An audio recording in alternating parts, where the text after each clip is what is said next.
Кніга Ярэміі, раздзел 47. Вось якое было слова Господа Ярэміі прароку супраць філістынцаў, перш чым фараон здабыў Газу.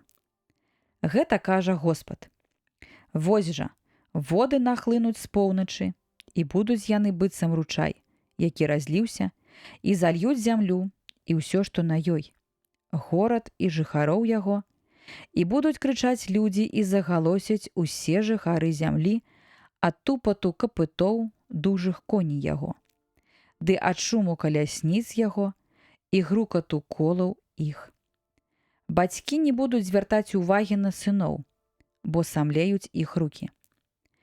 Дзеля надыходу дня, калі будуць знішчаны ўсе філістынцы, ды будзе выгублены кожны астатні памагаты для Тыра і Сідона. Вынішчае бо Господ філістынцаў і рэшту вострава Кафтор. Аблысела Газа, знямеў Аскалон, рэшткі Энаціма, дакуль будзеце рабіць сабе нарэзы? О, меч Господа, дакуль яшчэ не супачыніш? Вярніся ў похвы свае, супакойся і стрымайся.